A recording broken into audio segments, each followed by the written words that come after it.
This program is brought to you by the Georgia Neurosurgical Institute. For over 50 years, rendering neurosurgical care to patients of all social conditions, treating complicated problems involving the brain, spine, spinal cord, and peripheral nerves, endeavoring to encourage quality care, medical research, innovation, and education on a local, national, and international basis.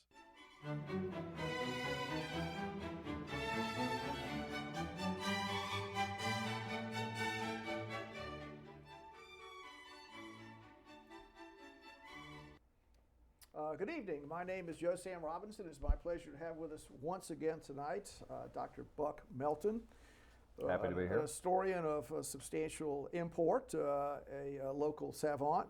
A legend in his own mind. That's correct, yes. So we've had conversations about lots of things, and maybe one of the things to talk about tonight would be the notion of heroes and villains, and what one generation reveres as a hero, the next generation calls a villain. And one of the things that's interesting, I would say, is the fate of Andrew Jackson, who, for many, at least for a long while, was revered as a great American figure. Many towns are named after him. There's Jackson, Georgia. There's Jackson, Mississippi. There's Jacksonville. And his name, for many long years, his picture was on the $20 bill, and the Democratic Party celebrated both he and Thomas Jefferson, the Jefferson-Jackson Day dinners. So he was really a person of notoriety. Yes.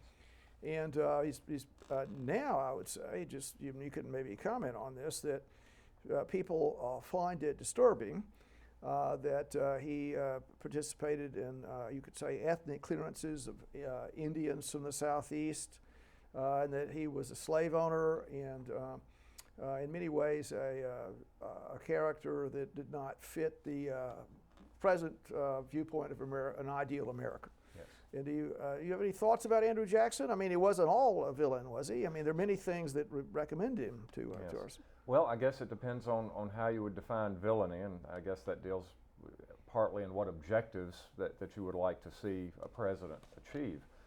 My views on Jackson are probably different from most people's, because when I teach Andrew Jackson, I've done a little research on him, but I'll obviously teach on him as well in my introductory classes. And Jackson, I think, it goes without saying, is the most fascinating American to teach about in of what would be called a great man in the first half of American history, down to at least the beginning of the Civil War. But even though he is such a fascinating character, a lot of people would think that practically everything he did as president was completely wrong. And I will lead off with the great irony that Andrew Jackson hated central banking, that he believed the second Bank of the United States, which was a nationwide institution chartered by Congress to be a bank all over the country, and also where the U.S. government had its principal accounts. He hated it. He thought it was a tool of the privileged elite, of what we might call the 1%, that it kept the common man down, and that it was with great relish that he vetoed in 1832 the rechartering of the Bank of the United States, which led to its eventual demise in 1836. So I think it a splendid irony that Andrew Jackson, of all people, would be on the front, on the obverse of one of our most popular central banking notes, the 20.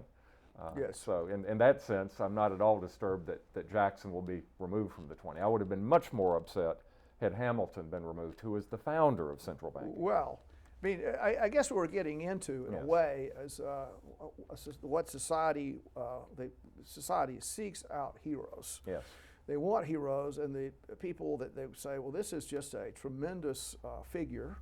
Yes. That is a great patron of the country, of me as a person, and this figure, when I see the picture of this person on money, which is not the most salutary of things, I feel renewed to see the picture there.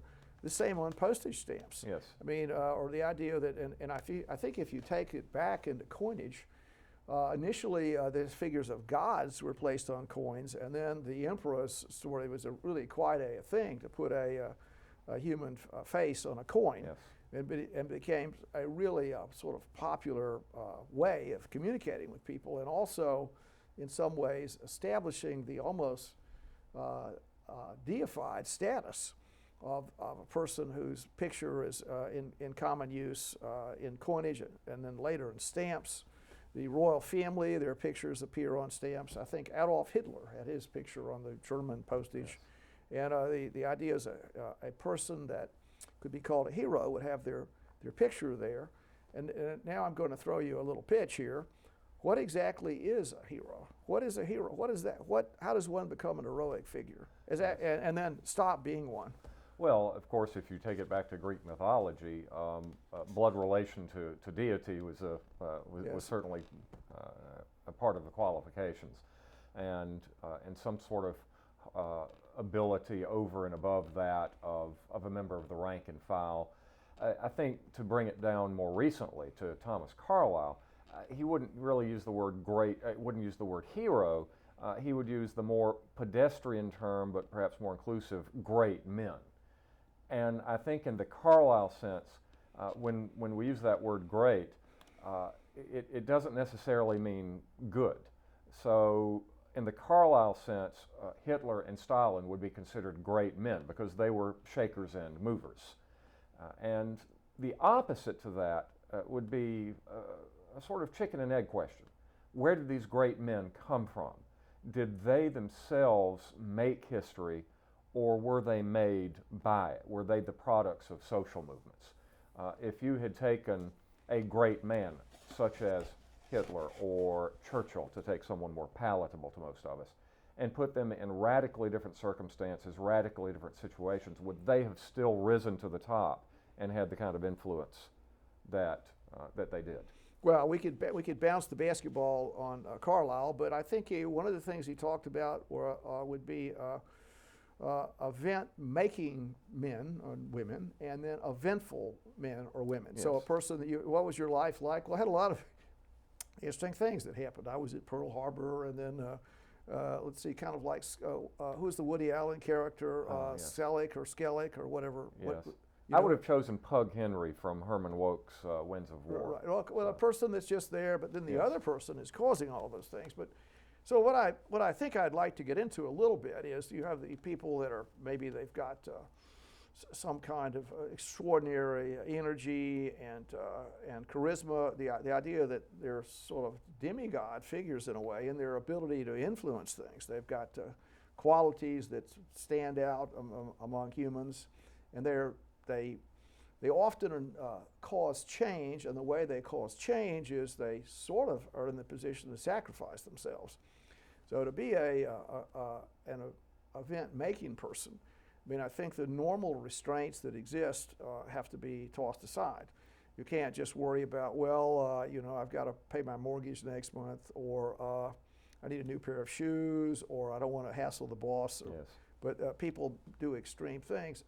And I think what I'm getting into with the notion of hero is that when someone does do these extreme events and they personally help you, they sort of sacrifice themselves for your benefit, that's when they get this heroic status.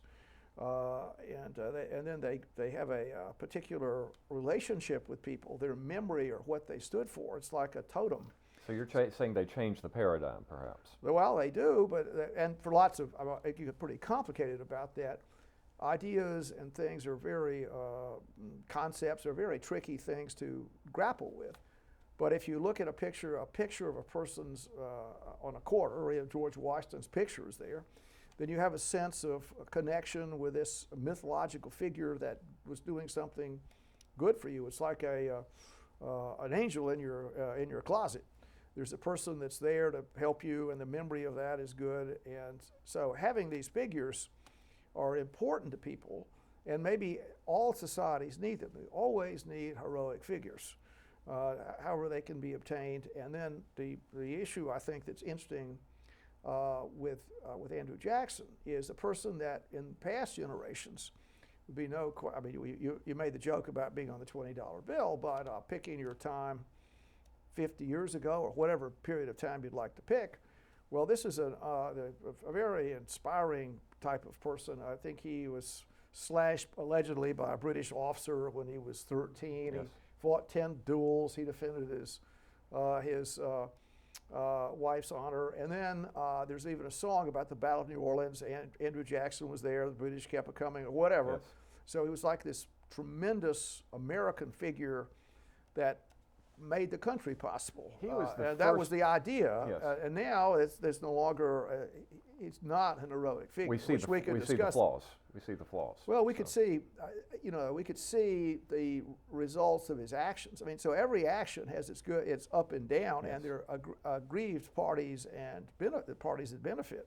Yes. So in the country, one could say that the aggrieved parties were not listened to or didn't count much 50 years ago or whatever. Now they have a place at the table and they're demanding different cultural icons. Because of Andrew Jackson's qualities, they say, well, even who cares if he beat the Seminoles or whatever, or took back in Alabama. They thought Red Stick, is that the guy there? They fought the battles. Yes, yes. And actually, because he injured American Indians, if that's the right way to say this, Native Americans, he injured them, then he's a bad person. And then he also, he just like any, well, I say any, but preponderant number of people in that economic stratus had bondsmen, had slaves. Yes. And so therefore, he'd be a very contaminated figure. Well, that's my point. Your statement, who cares if he injured the Seminoles? That's not what the new movement is saying. They care very much. Well, that's my that's right. I'm saying now it's a New Deal. Yes. But formerly, formerly they did the people that were espousing correct Native Americans. They didn't have a place at the table. Yes. And you could even say, just to continue along those lines, the cowboy Indian pictures that you were Legion in I don't know, whatever year you want to pick, let's say John Wayne and Stagecoach or whatever they're fighting. That's a good one. John yes. Wayne is on Stagecoach. The Indians are attacking, they're shooting, and the Indians are the bad guys. And they're a whole litany of ideas that that they're not whatever. They may have good qualities, but they stand in the way of progress and the utopian American ideals, and they need to be diminished. Yes. And yes. now so the idea is absolutely different now, yes. and this reshaping the Parthenon of American heroes is a tremendous cultural event underway. I don't know if people give it enough attention. That'd be my thought about it. Well, I think it's just a process of historical change. Jackson is going to be replaced, I believe, by Harriet Tubman. Yes. And there are two ways of looking at that. You could continue to look at it in the great man, or in this case, the great person mold. There was a time when man used to be an inclusive term for humanity. And so was Harriet Tubman a great person, one of these heroes of whom you described? And there's an argument to be made by that within her context, within the situation in which she found herself, her achievements were quite something. Now, perhaps on an absolute sense, they didn't have the kind of impact that a president can because of a president's power. But there's also another way to look at a Harriet Tubman, and that is as a representative of a movement, a trend, an idea. And there we get into either if Jackson is the chicken, then Harriet Tubman and what she represents would be the egg, the social movement that produces great men and great figures. So it's not just who we think of as great individuals, it's what we think of as history itself, not of individuals, but of movements of individuals. Well, I mean, what I guess I'm getting into in a way is the many people might say history is describing what happened in the past.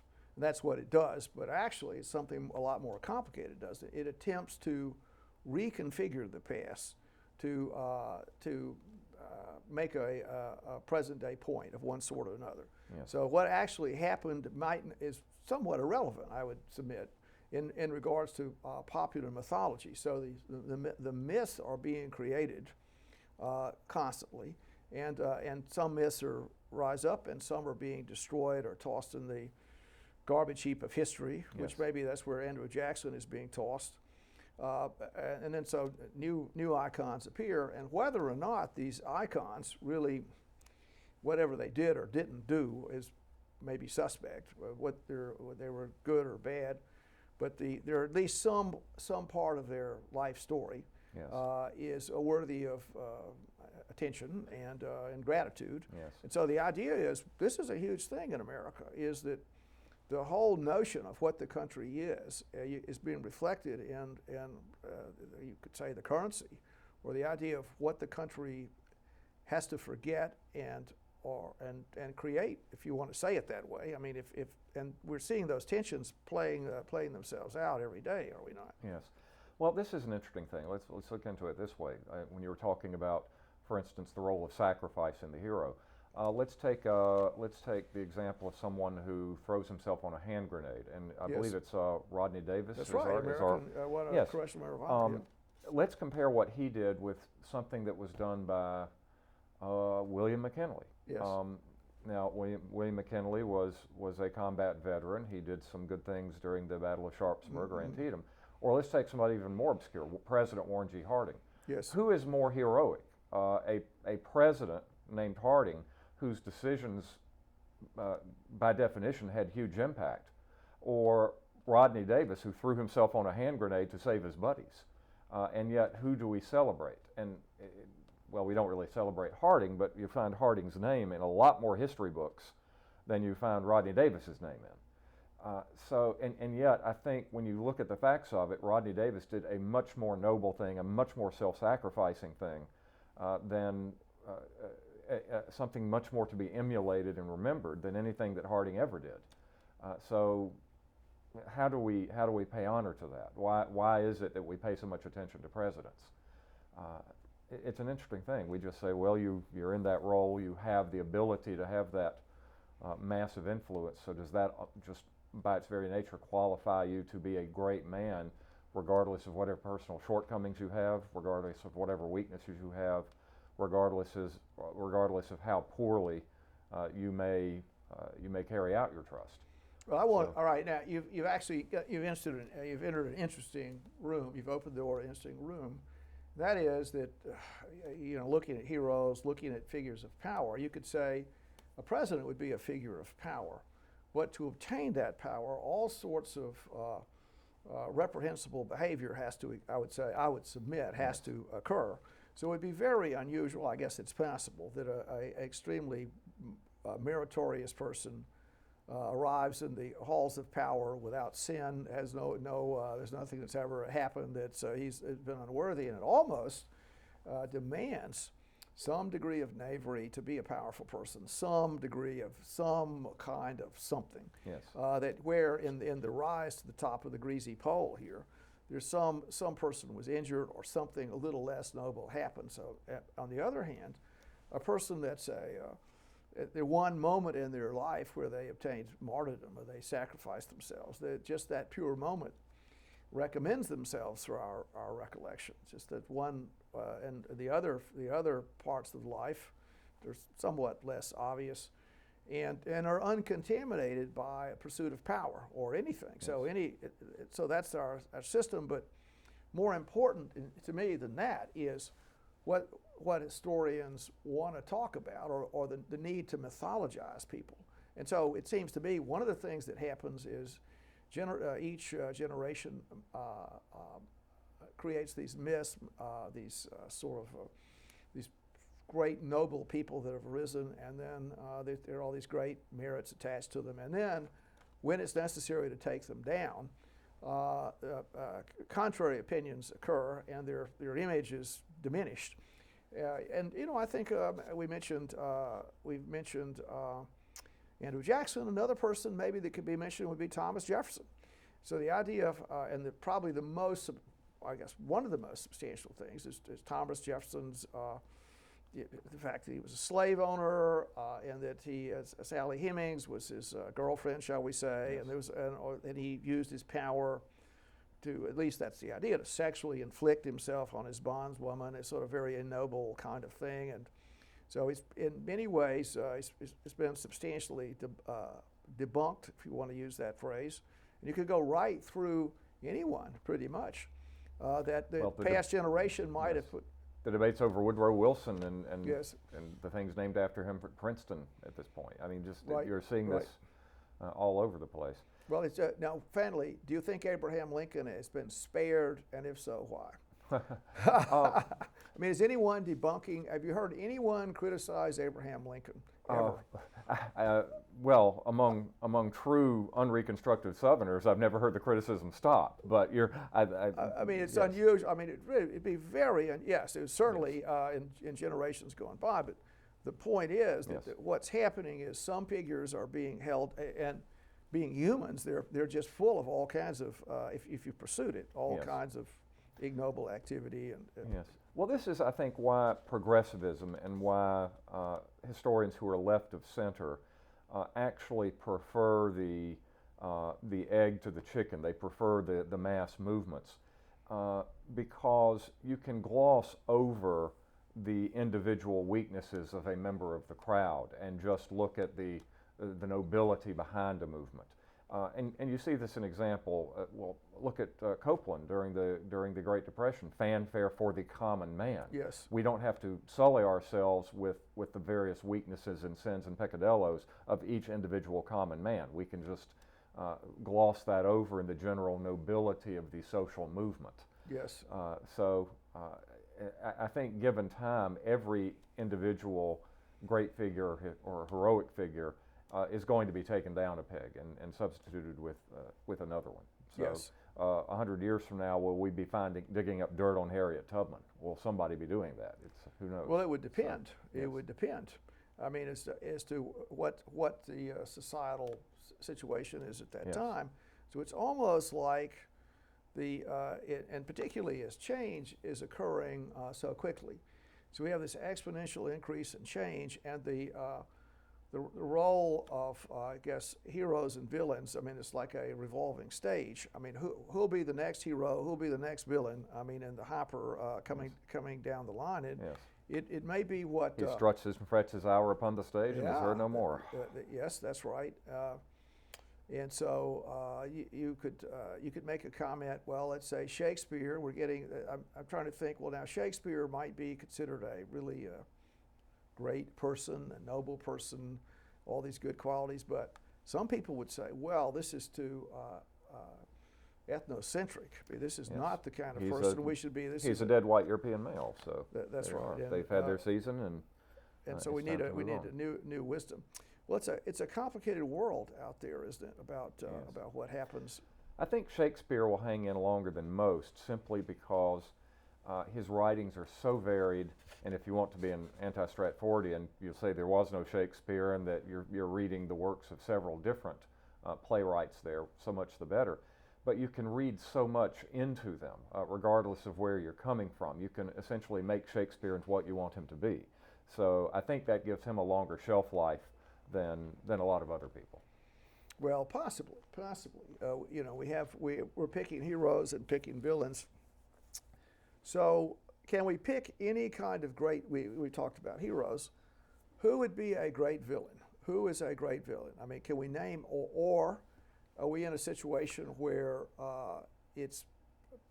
everything is so relative that you really couldn't? Who would be a great villain? I have one for you, Joseph Stalin.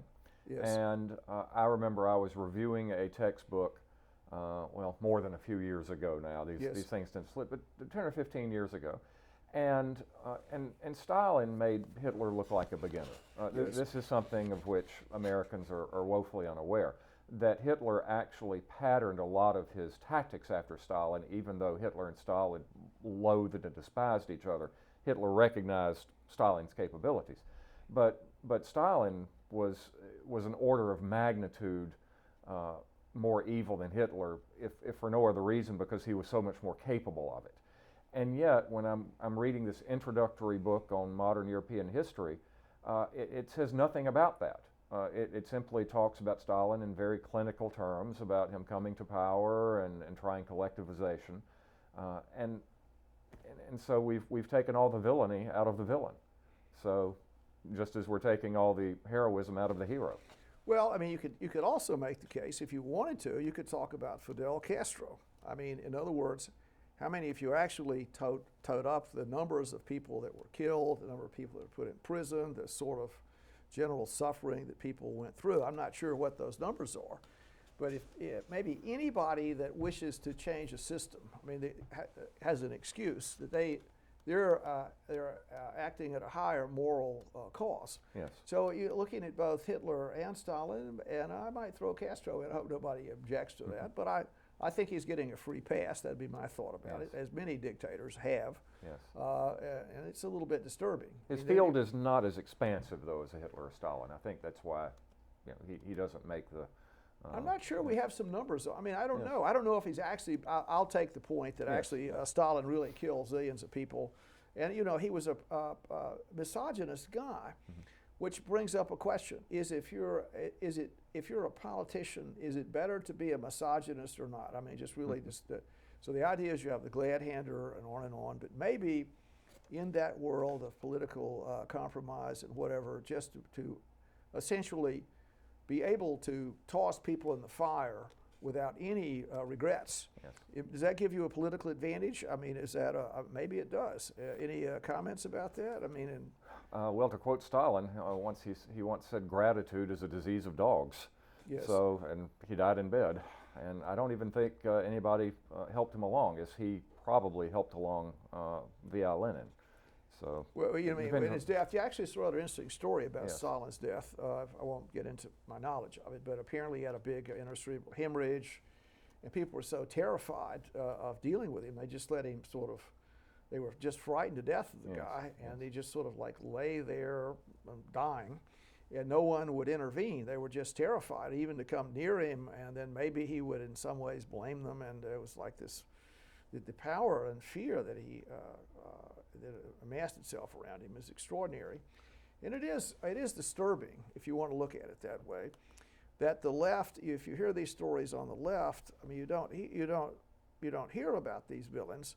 You might hear about Che Guevara. I mean, maybe there's some really noble person that was Woody Guthrie. I mean, I'm trying to think, I mean, whatever figures there are. The Spanish Civil War, the idea of these the noble leftist figures. But Stalin is certainly just killed zillions of people without any thinking. It wasn't even an issue. Yes. That humans were like just nothing. They were like poppy seeds. There's just a human was nothing. A human life was nothing. Yes. Well, it's a two-edged sword. In William Manchester's splendid biography of Winston Churchill, he points out that today the ordinary man in England has a much easier job of it, and for that he can thank the Labour Party. But the extraordinary man has a much harder job of it because he's, and this is true in America as well, in any I think advanced society, that we're hemmed in by regulations, we hem them in by laws and rules that prevent them from exercising their unique and novel brand of morality or their unique worldview. And depending on that worldview, it might be a very good one, it might be a very bad one. If you look at Christ's new ideas about humanity, all men are brothers, all men are worth dying for. I think a lot of people would think that that's a very noble new worldview, a new paradigm breaker. And then you have Stalin's view. You have Ayn Rand's view, which is not a very nice one. What do you do? It depends on the individual and what he believes. Well, Bucky, a very entertaining conversation tonight. We'll have to have another one. Thank you for coming tonight. Thank you.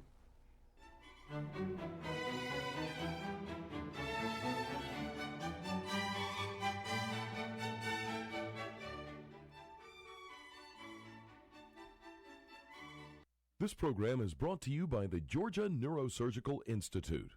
For over 50 years, rendering neurosurgical care to patients of all social conditions, treating complicated problems involving the brain, spine, spinal cord, and peripheral nerves. endeavoring to encourage quality care, medical research, innovation, and education on a local, national, and international basis.